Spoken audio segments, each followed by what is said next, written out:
பண்பாடு குறித்து விளக்கப்பட்டதன் மூலம் தத்தமது நாடுகளில் தமிழ்நாட்டின் பண்பாட்டு தூதுவர்களாக அவர்கள் செயல்பட்டு வருகிறார்கள். இலங்கை தமிழர் நலன் முகாம்பாழ் இலங்கை தமிழர்கள் கண்ணியமாக வாழ்ந்திடும் வகையில் உயர்த்தப்பட்ட உதவித்தொகை, உணவுப் பொருள்கள், மாணவர்களுக்கான கல்வி உதவித்தொகை, திறன் பயிற்சி, சுய உதவி குழுக்களுக்கு கடன் என அவர்களுக்கான பல்வேறு நலத்திட்டங்களுக்கென இதுவரை 456 கோடி ரூபாய் செலவிடப்பட்டுள்ளது. கடந்த 2022ஆம் ஆண்டு பொருளாதார நெருக்கடியில் சிக்கித் தவித்த இலங்கை மக்களுக்கு 197 கோடி ரூபாய் மதிப்பிலான 40,601 மெட்ரிக் டன் நிவாரணப் பொருட்கள் மாண்புமிகு முதலமைச்சர்களால் அனுப்பி வைக்கப்பட்டன. அதேபோன்று கடந்த ஆண்டு டித்வா புயலால் பாதிக்கப்பட்ட இலங்கை மக்களுக்கு 950 மெட்ரிக் டன் நிவாரணப் பொருட்கள் அனுப்பி வைக்கப்பட்டன. இவ்வாறு மாண்புமிகு தமிழ்நாடு முதலமைச்சரின் கருணை கடல் கடந்தும் தாய் தமிழ் உறவுகளின் இன்னல்களை களைந்திட உதவியது. மறுவாழ்வு முகாம்களில் வசிக்கும் இலங்கை தமிழர்களுக்கு புதிய நிரந்தர வீடுகள் கட்டித்தரும் திட்டத்தின் கீழ் 3 கட்டங்களாக மொத்தம் 10,469 வீடுகள் கட்டுவதற்கு 630 கோடி ரூபாய் நிதி ஒதுக்கீடு செய்யப்பட்டுள்ளது. இவற்றில் 6,010 வீடுகள் கட்டுவதற்கான பணிகள் நிறைவடைந்துள்ள நிலையில் மற்ற வீடுகளின் கட்டுமான பணிகள் விரைந்து நடைபெற்று வருகின்றன. பட்டங்கள் ஆள்வதும் சட்டங்கள் செய்வதும் பாரினில் பெண்கள் நடத்த வந்தோம். மகாகவி பாரதியின் பெருங்கனவை நனவாக்கி மகளிரின் வாழ்வை மேம்படுத்திட, அவர்தம் மாண்பை போற்றிட, அவர்களின் நலன் காத்திட, மகளிரை தொழில் முனைவோராக உயர்த்திட பல முன்னோடி திட்டங்களை இந்த அரசு செயல்படுத்தி வருகிறது. தமிழ்நாடு அரசின் முத்திரை திட்டங்களில் முதன்மையானது கலைஞர் மகளிர் உரிமை திட்டம். இல்லங்களில் மகளிரின் உழைப்பை அங்கீகரிக்கும் வகையில் உரிமை தொகையாக 1000 ரூபாயை நேரடியாக அவர்களது வங்கிக் கணக்கிலேயே செலுத்திடும் இத்திட்டம் இந்தியாவிலேயே முன்னோடி திட்டமாக திகழ்கிறது. ஏறத்தாழ 1,31,00,000 மகளிர் பயன்பெறும் இந்த மகத்தான திட்டத்தை பிற மாநிலங்களும் பின்பற்றுகின்றன என்பதே இத்திட்டத்தின் வெற்றி என நாம் பெருமிதம் கொள்ளலாம். நாடே போற்றும் இந்த மகத்தான திட்டத்தின் பலன்கள் எதிர்வரும் மாதங்களிலும் தடையின்றி 1,31,00,000 பயனாளிகளுக்கும் கிடைத்திடும் வகையில் அண்மையில் பிப்ரவரி, மார்ச் மற்றும் ஏப்ரல் மாதங்களுக்கான உரிமை தொகை 3,000 ரூபாயும் கூடவே கோடைகால சிறப்பு தொகுப்பான 2,000 ரூபாயும் சேர்த்து மொத்தம் 5,000 ரூபாய் மகளிரின் வங்கிக் கணக்கில் செலுத்தப்பட்ட போது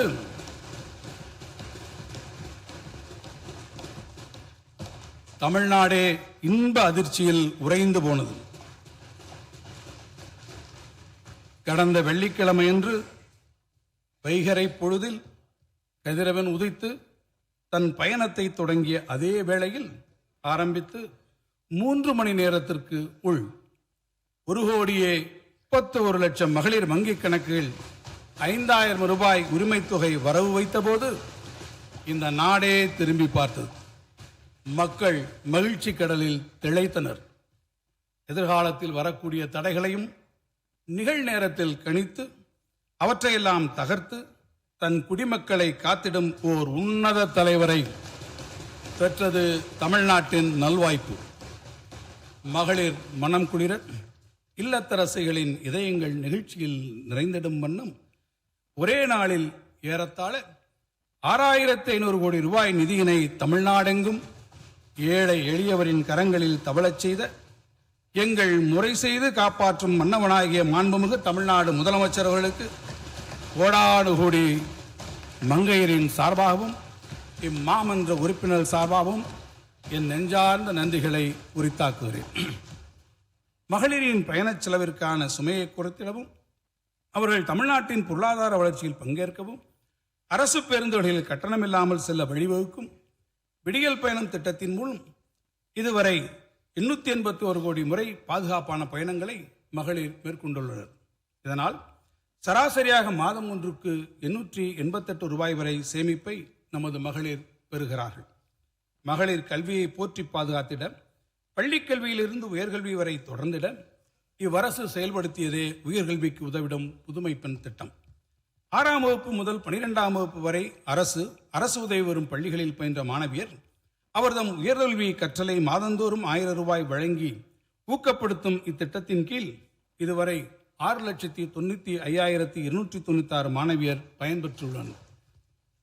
மகளிரின் தற்சார்பு வாழ்வுக்கு வழிகோல 1989ஆம் ஆண்டில் மகளிர் சுய உதவிக்குழு இயக்கம் கண்டார் முத்தமிழறிஞர் கலைஞர்.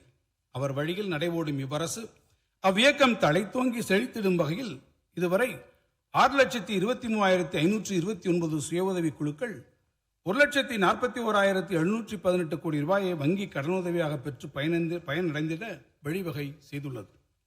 சுய உதவிக்குழு மகளிரின் உற்பத்தி பொருட்களின் விற்பனையை பெருக்கிட வாழ்ந்து காட்டுவோம் முதலான சீர்மிகு திட்டங்கள் செயல்படுத்தப்பட்டு வருகின்றன.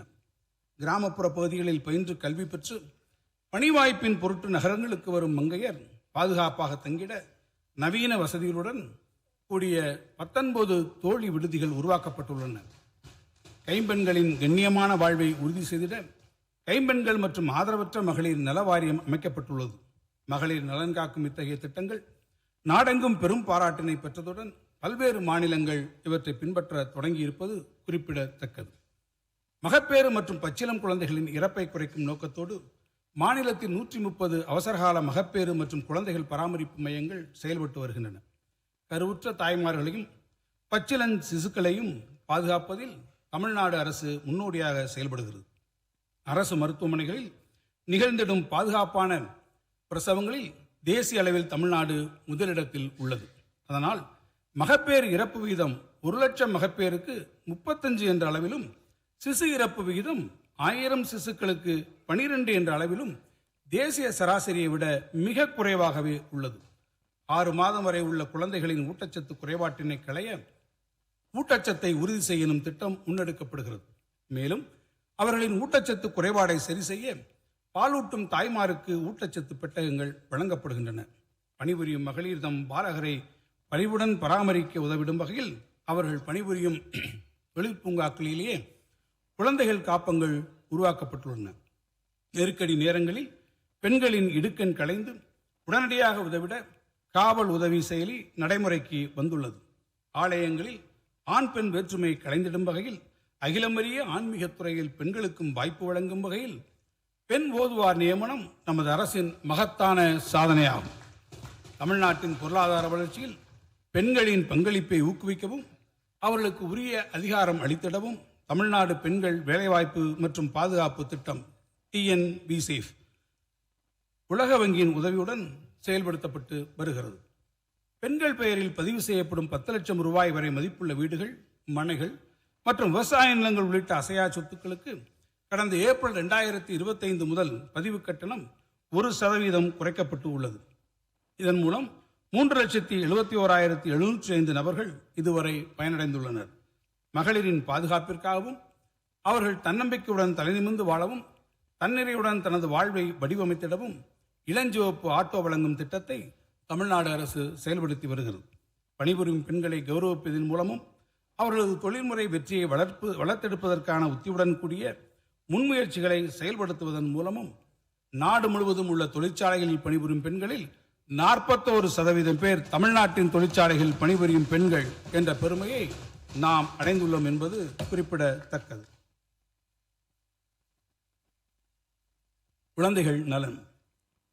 கல்வி பெற துடிப்போருக்கு அவர்கள் ஏழை என்பதால் கல்வி தடைபடாமல் இருக்க ஏற்பாடு செய்ய வேண்டியது நல்லெண்ணம் உடையோரின் கடமையாகும் எனும் பேரறிஞர் அண்ணாவின் கருத்தை சிந்தையில் தாங்கி செயல்படுகிறது இந்த அரசு.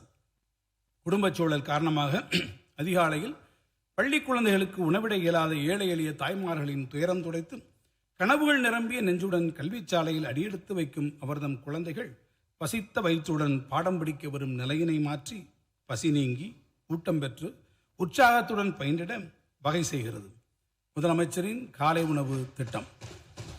இத்திட்டத்தால் குழந்தைகளின் வருகை அதிகரித்துள்ளது, கற்றல் திறன் மேம்பட்டுள்ளது. 19.34 லட்சம் மாணவர்கள் பயனிடும் இத்திட்டத்திற்கென கடந்த 4 ஆண்டுகளில் 1,884 கோடி ரூபாய் செலவிடப்பட்டுள்ளது. பெற்றோரை இழந்த குழந்தைகளை அரவணைத்து பாதுகாத்திடும் வகையிலும் அக்குழந்தைகள் இடைநிற்றல் இன்றி 18 வயது வரையிலான பள்ளி படிப்பினை தொடர மாதம் 2,000 ரூபாய் வழங்கும் அன்புக்கரங்கள் திட்டத்தின் கீழ் இதுவரை 10,637 குழந்தைகள் பயன்பெற்று வருகின்றனர். திருநங்கைகள் நலன். திருநங்கைகளின் தன்மான வாழ்விற்கு உதவிடும் நோக்கத்தோடு